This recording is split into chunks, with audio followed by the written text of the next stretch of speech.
Never has a country gone to such extraordinary lengths to remove the enemy's civilian population from harm's way. Yet faced with an absolutely clear-cut case of aggressor and victim,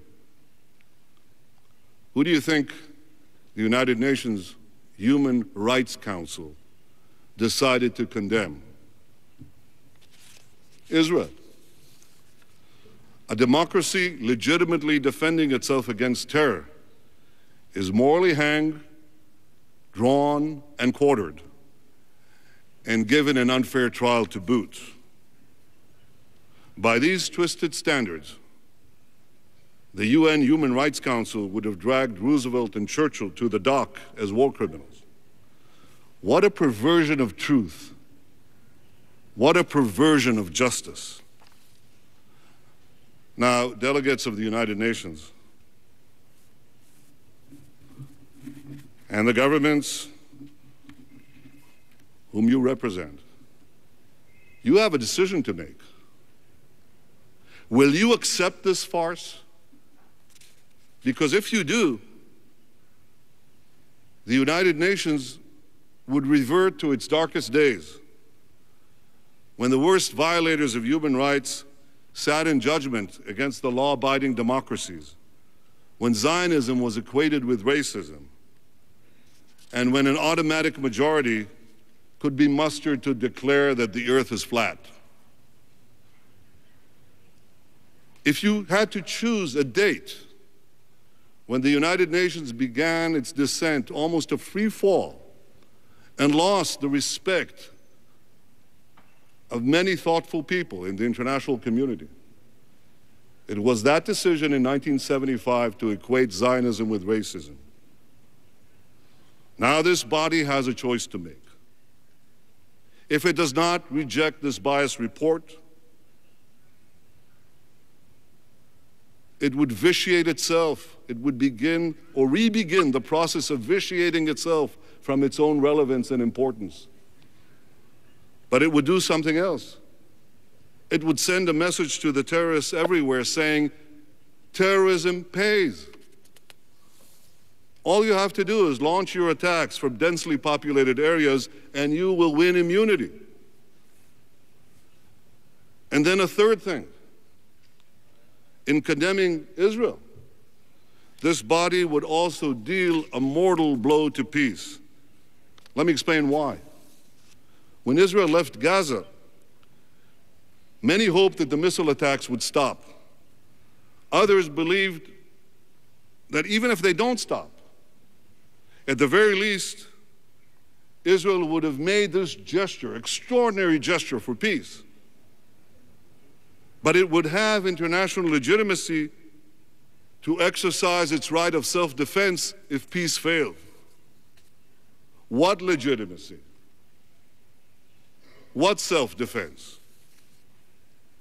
The same UN that cheered Israel as we left Gaza, the same UN that promised to back our right of self-defense, now accuses us, my people, my country, of being war criminals. And for what? For acting responsibly in self-defense, for acting in a way that any country would act, with a restraint unmatched by many. What a travesty. Ladies and gentlemen, Israel justly defended itself against terror. This biased and unjust report provides a clear-cut test for all governments. Will you stand with Israel, or will you stand with the terrorists? We must know the answer to that question now. Now, not later. Because if Israel is again asked to take more risk for peace, we must know today that you will stand with us tomorrow. Only if we have the confidence that we can defend ourselves can we take further risks for peace. And make no mistake about it, all of Israel wants peace. Anytime an Arab leader genuinely wanted peace with us, we made peace. We made peace with Egypt, led by Anwar Sadat. We made peace with Jordan, led by King Hussein. And if the Palestinians truly want peace, I and my government and my people will make peace. But we want a genuine peace, a defensible peace, a permanent peace. In 1947, this body voted to establish 2 states for 2 peoples, a Jewish state and an Arab state.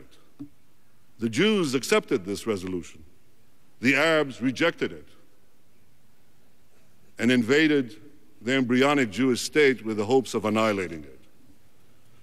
We asked the Palestinians to finally do what they refused to do for 62 years. Say yes to a Jewish state.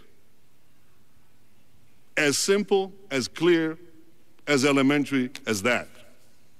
Just as we are asked to recognize a nation state for the Palestinian people, the Palestinians must be asked to recognize the nation state of the Jewish people.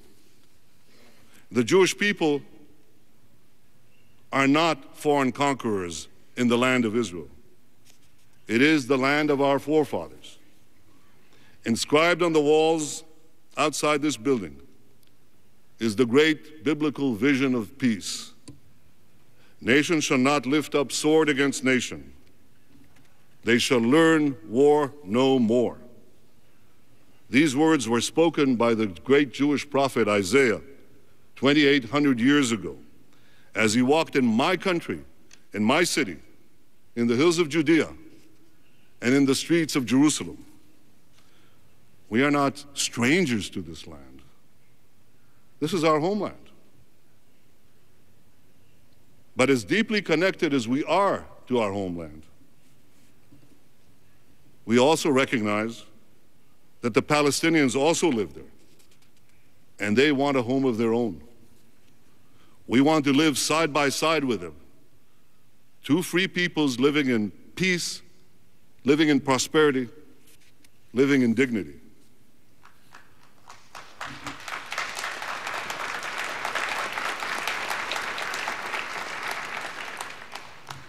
Peace, prosperity, and dignity require one other element. We must have security. The Palestinians should have all the powers to govern themselves, except a handful of powers that could endanger Israel. And this is why the Palestinian state must be effectively demilitarized. I say effectively because we don't want another Gaza or another South Lebanon, another Iranian-backed terror base abutting Jerusalem and perched on the hills a few kilometers from Tel Aviv. We want peace. And I believe that with goodwill and with hard work, such a peace can be achieved.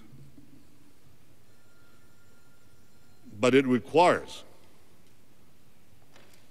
from all of us to roll